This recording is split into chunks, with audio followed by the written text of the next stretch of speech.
Halo is a truly vast universe, with its diverse locations, weapons, and characters. But at the center of all of this is John 117, the Master Chief. Or at least, that's how it used to be. Except for a few side projects here and there, the Chief was always the face of the Halo franchise. Up until Halo 5 Guardians. Halo 5 was controversial for not only its story, but the fact that it dragged the Chief out of the spotlight to make room for a new group of Spartans. This squad would be known as FIRETEAM OSIRIS. While people had problems with the general story beats, Osiris' armor didn't make it easier for the game to be loved. In many fans' eyes, they were too messy, too complex, not Halo enough. But what if they'd make a return in Halo Infinite? What would they look like? It's time to redesign Halo.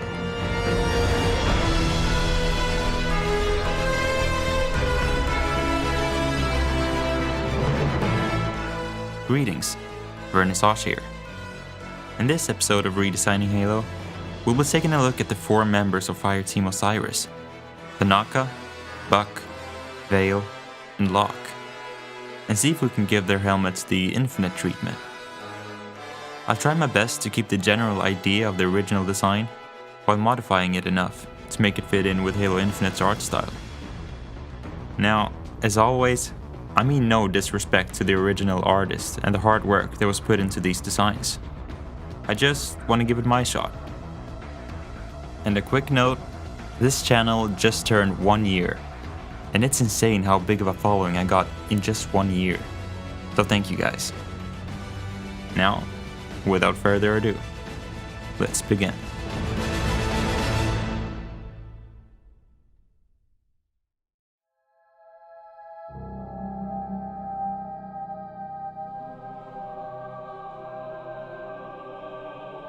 Judging from what I've read on social media and my Discord, Tanaka's armor is many people's least favorite. While their helmet necessarily isn't crazy looking, it's just very standard.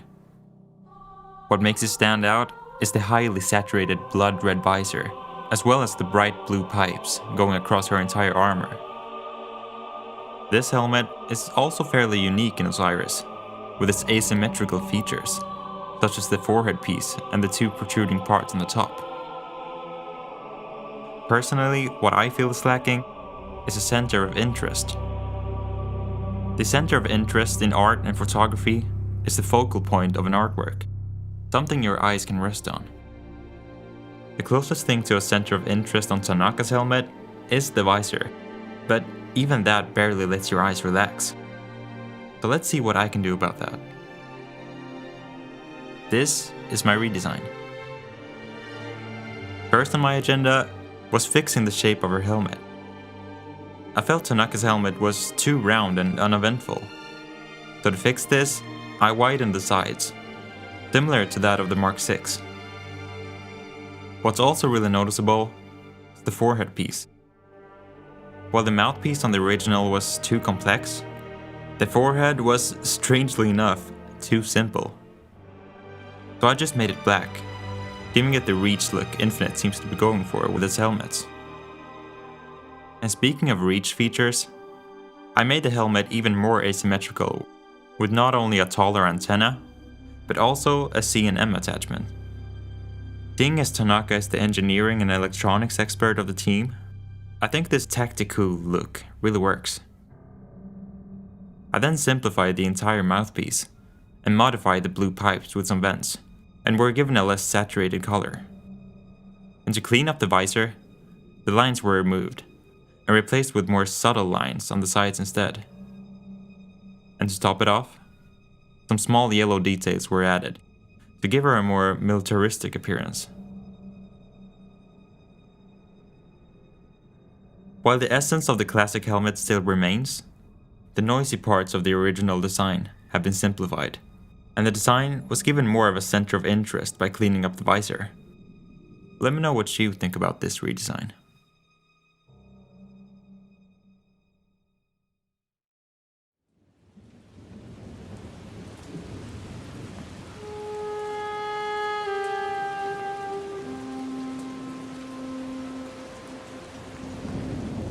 Going into Halo 5, there was only one member of Osiris people had a connection to, and that was Edward Buck. Buck's armor was interesting, seeing as this was the first time we'd see an ODST turned Spartan, and the reception was mixed.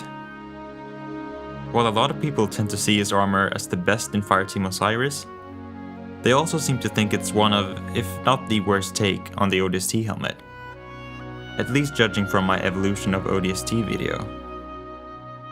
In my opinion, this is one of the best looking helmets in Halo 5, period. So redesigning it felt wrong. But I had some ideas I wanted to try, so let's give it a shot. This is my redesign. What's clear right away is how I went back to the roots of the ODST helmet.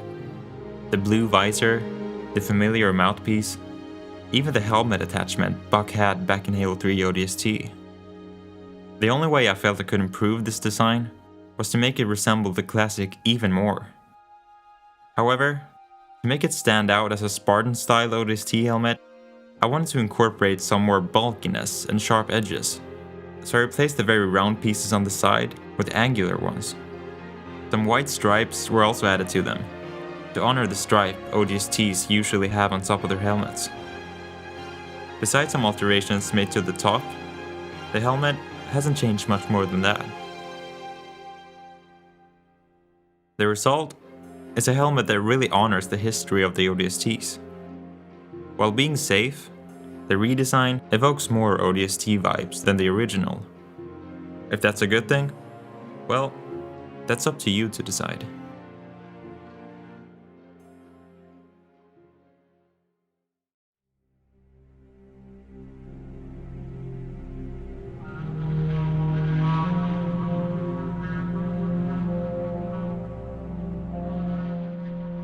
Olympia Vale is an interesting member of Osiris, and has even earned a cult following of sorts, because of her unique quirks. Vale takes huge inspiration from the Sangheili culture, not only as a character, but also visually, which gives her the most inhuman design out of all 4 members. The most striking part of her design is the huge iridescent visor, going from yellow to magenta to blue, depending on what angle it's being viewed from. The helmet is also very bird-like, with its long and pointy chin. A very unique design, to say the least.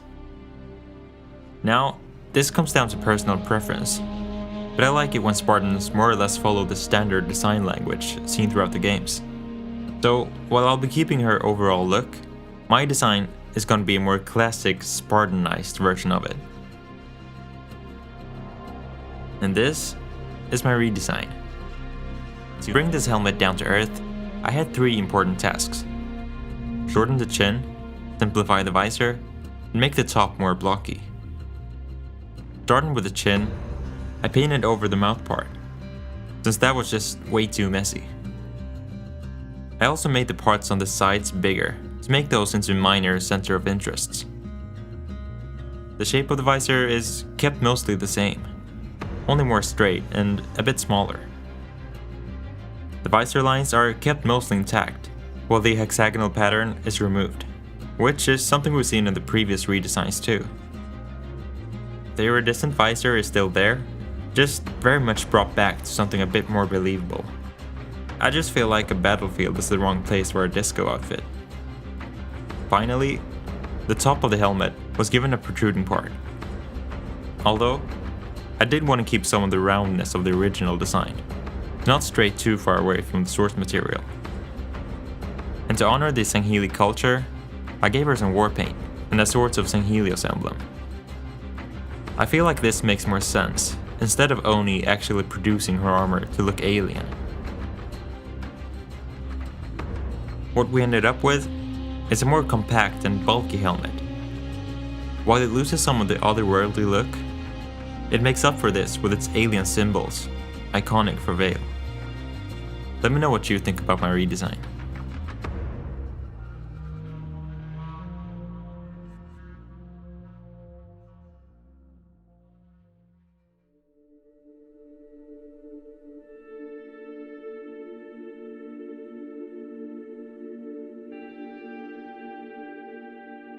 And finally, the leader of Fireteam Osiris, Locke. Being the face of what many people didn't like about Halo 5, Locke was given a poor reputation from the get-go. And while the helmet is filled to the brim with detail, the thin blue visor with the dark grey armor resulted in a helmet that fit his spy-esque personality really well. But just like most other helmets, it really lacked a center of interest. You could barely rest your eyes on any part of his helmet, except for maybe the very thin visor. But for many people, myself included, it wasn't enough. So I knew I had to separate the different parts of the helmet and simplify them, to give the design some more balance. And here's my redesign. First thing I did was to make the visor a little bigger. I liked me a thin visor, but it just seemed impractical in the original design. I also made it more of a regular visor, removing the luminous feature of it. And just like with Tanaka's and Vale's helmets, it was the mouthpiece that was the real problem. I tried keeping the overall look of it, but I ended up simplifying it quite a lot. I also made the cheek pieces darker, to match the black color of the top.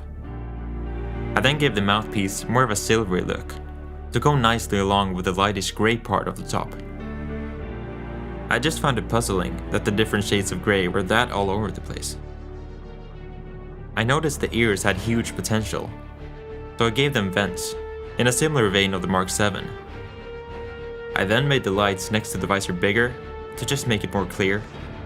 And then, I finished the design off with some more yellow details, to match the yellow arrow that's on the top of his head.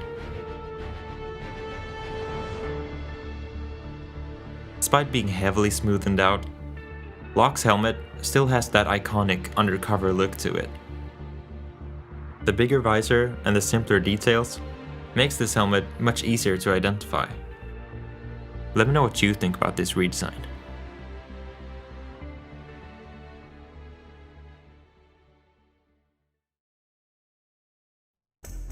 And there it is. That's all 4 members of Fireteam Osiris. All very much recognizable, just modified to look more balanced and more in line with Infinite's art style. Let me know what you think about these redesigns. Did I improve them, or make them worse? And if this video gets enough love, I might also do Blue Team, so share it around. You have no idea how much it helps.